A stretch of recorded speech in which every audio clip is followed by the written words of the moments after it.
প্রিয় শিক্ষার্থীরা, আসসালামু আলাইকুম। আশা করি তোমরা সবাই ভালো আছো। আমি আজকে তোমাদের সামনে ব্যাংক সমন্বয় বিবরণীর আরও একটি অঙ্ক নিয়ে হাজির হয়েছি। শিক্ষার্থীরা, আমি অঙ্কটি সর্বপ্রথম পড়ে শোনাচ্ছি। এটি হলো সিলেট বোর্ড 2015 সালের একটি অঙ্ক। নিচের তথ্যবলী 31শে ডিসেম্বর 2016 তারিখে মেসার্স রিদি অ্যান্ড কোং এর বই হতে নেওয়া হয়েছে। তথ্যগুলো প্রথমে যেটা দেয়া আছে, ক্রমিক 1 31/12/2016 তারিখে নগদান বই অনুযায়ী ব্যাংক জমা 45,000 টাকা। তার মানে ব্যাংকে টাকা থাকলে আমাদেরকে যোগ করতে হবে এবং ব্যাংক অ্যাকাউন্টে টাকা না থাকলে আমাদেরকে বিয়োগ দিতে হবে। ক্রমিক 2, পরিশোধের জন্য ইস্যুকৃত মোট 22,500 টাকা, কিন্তু 10,000 টাকার চেক ব্যাংক কর্তৃক পরিশোধিত হয়েছে। যে চেকের টাকাটি আমরা পরিশোধের জন্য দিলাম তার মধ্য থেকে যদি ব্যাংক কিছু টাকা বা কিছু চেকের টাকা পরিশোধ করে, তাহলে সেইটাকে আমাদের অঙ্কের মধ্যে আনা যাবে না। দেখতে হবে যে টাকাটি ব্যাংক পরিশোধ করতে পারে নাই সেই টাকাটি কিন্তু ব্যাংক হিসাবে জমা আছে।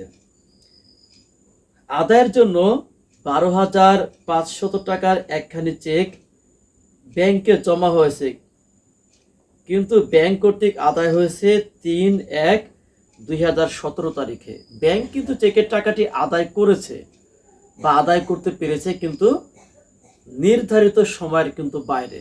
যেহেতু অঙ্কের ক্ষেত্রে নির্ধারিত সময়ের মধ্যে এই টাকাটি আদায় করতে পারে নাই, তার মানে কিন্তু ব্যাংকে টাকাটি নেই। 6,750 টাকার একটি নোট ব্যাংক কর্তৃক পরিশোধিত হয়েছে, কিন্তু নগদান বইতে লেখা হয়নি। ব্যাংক যেহেতু এটা পরিশোধ করে দিয়েছে, তার মানে টাকাটি ব্যাংকে নেই। ব্যাংক লভ্যাংশ আদায় করেছে, কিন্তু নগদান বইতে লেখা হয়নি 12,500 টাকা। ব্যাংক যেহেতু লভ্যাংশ আদায় করতে পেরেছে, তার মানে ব্যাংক হিসাবে টাকাটি কিন্তু জমা হয়েছে। আমাদের ক নম্বর যে প্রশ্নের সমাধান এখানে তারা দেখাতে বলেছে সেটা হলো ব্যাংক কর্তৃক আদায়কৃত টাকার পরিমাণ। আমি তোমাদের সামনে আগে সমাধানটি দেখাবো, তারপরে এই সংক্রান্ত বিস্তারিত আলোচনা পরে করব। তাহলে শিক্ষার্থীরা, আমরা সমাধানের দিকে লক্ষ্য করি।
প্রথম যে লেনদেনটি আদায়কৃত চেকের টাকা, অর্থাৎ আমরা আদায়ের জন্য একটি চেক ব্যাংকে জমা দিয়েছিলাম, ব্যাংক কিন্তু আদায় করতে পেরেছে, কিন্তু নির্ধারিত সময়ের বাইরে। যখন আমরা অঙ্কটি করব, আমাদেরকে ধরতে হবে এই টাকাটি নির্ধারিত সময়ের মধ্যে ব্যাংক হিসেবে জমা হয় নাই।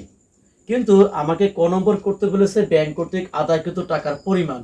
এখন ব্যাংক নির্ধারিত সময়ের মধ্যে আদায় করেছে বা নির্ধারিত সময়ের পরে যে আদায় করেছে, এইটা আমার এই ক নং সমাধানের ক্ষেত্রে দেখা যাবে না। যেহেতু ব্যাংক আদায় করতে পেরেছে, সুতরাং আমাকে সেই চেকের টাকাটি এই ক নং সমাধানে দেখাতে হবে। এর পাশাপাশি ব্যাংক লভ্যাংশ আদায় করেছে কিন্তু নগদানভুক্ত হয়নি 12,500 টাকা। দুইটা টাকার পরিমাণ একই। এখানে টোটাল যে টাকার পরিমাণ সেটা হলো 25,000 টাকা। আশা করি তোমরা ক নং সমাধানটি বুঝতে পেরেছো। এখন আমাদের খ নং যে সমাধান, ব্যাংক বিবরণীতে লিপিবদ্ধ হয়েছে এমন লেনদেনের পরিমাণ নির্ণয় করো। অর্থাৎ আমরা নগদানভুক্ত করতে পারি নাই, সেটা আমাদের ভুল, কিন্তু ব্যাংক কিন্তু ঠিকই হিসাবভুক্ত করেছে, সেটা প্রদানের ক্ষেত্রে হোক বা সেটা আদায়ের ক্ষেত্রে হোক। এই জাতীয় লেনদেনগুলো আমাদেরকে এখানে দেখাতে হবে। এবং এই খ নং যে সমাধান, এটা কিন্তু নির্ধারিত সময়ের মধ্যে ওই বাইরের টাকাটি কিন্তু দেখানো যাবে না। তাহলে আমরা সমাধানের দিকে চলে যাচ্ছি।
তাহলে শিক্ষার্থীরা, ব্যাংক বিবরণীতে লিপিবদ্ধ হয়েছে এমন লেনদেনের পরিমাণ, আমরা পাওনাদার বরাবর চেক ইস্যু করেছিলাম সর্বমোট 22,500 টাকা। এর মধ্যে ব্যাংক 10,000 টাকার চেক নির্ধারিত সময়ের মধ্যে কিন্তু পরিশোধ করেছে।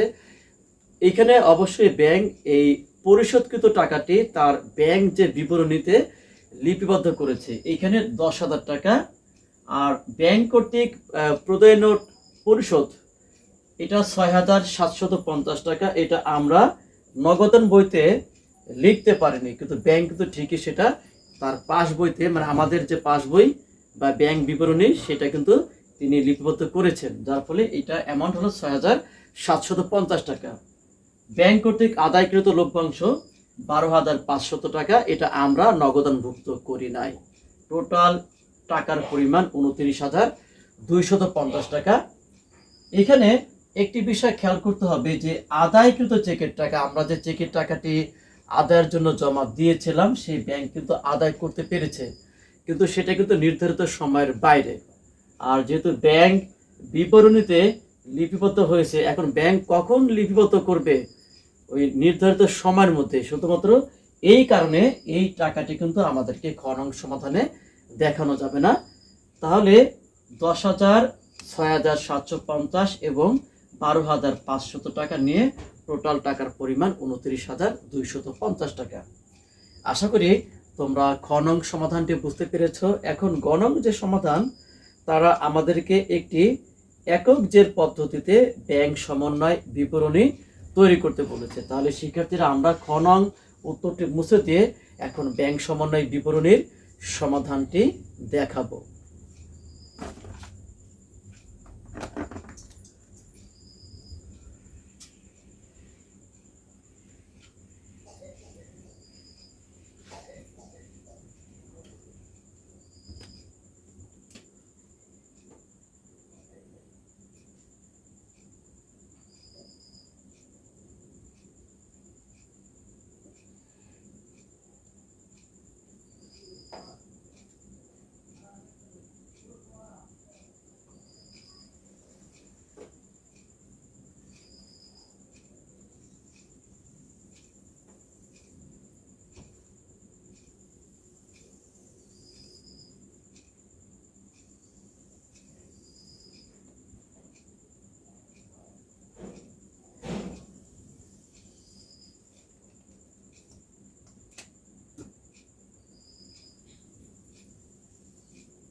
শিক্ষার্থীরা, তাহলে আমাদের অঙ্কের শুরুতে বলা ছিল নগদান বই অনুযায়ী ব্যাংক জমা ৪৫,০০০ টাকা। তার অর্থ হলো আমাদের যে সমস্ত লেনদেনের মাধ্যমে ব্যাংকে টাকা বৃদ্ধি পেয়েছে এই জাতীয় লেনদেনগুলো আমাদের যোগ করতে হবে, আর যে সমস্ত লেনদেনের মাধ্যমে ব্যাংক থেকে টাকার পরিমাণটি কমে গিয়েছে এই জাতীয় লেনদেনগুলো আমাদেরকে বিয়োগ দিতে হবে।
শিক্ষার্থীরা, এখানে যেটি বলা আছে ব্যাংক কর্তৃক ইস্যুকৃত চেক, মানে আমরা ব্যাংক কর্তৃপক্ষকে আগে থেকে চেক ইস্যু করেছিলাম যে পাওনাদারকে সেই টাকাটি পরিশোধের জন্য ব্যাংক এখানে 10,000 টাকার চেক পরিশোধ করেছে। তার মানে যে টাকাটি পরিশোধ করা হয় নাই, 22,500 টাকা থেকে এই 10,000 টাকা বাদ দিলে সেটা হলো 12,500 এই টাকাটি ব্যাংকে আছে, তাহলে যোগ করতে হবে। এবং আরেকটি লেনদেন আছে ব্যাংক কর্তৃক আদায়কৃত লভ্যাংশ যা নগদানভুক্ত হয়নি, সেই টাকার পরিমাণও 12,500 টাকা। টোটাল যোগফল হলো 70,000। এখন যে টাকাগুলো এই নির্ধারিত সময়ের মধ্যে ব্যাংকে জমা হয় নাই অথবা ব্যাংক কর্তৃক পরিশোধিত এমন লেনদেন আমাদেরকে বিয়োগ দিতে হবে।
তাহলে শিক্ষার্থীরা দেখতে পাচ্ছ ব্যাংক কর্তৃপক্ষের কাছে আমরা এটি চেকের টাকাটি আদায় করতে দিয়েছিলাম, কিন্তু তারা নির্ধারিত সময়ের মধ্যে আদায় করতে পারে নাই।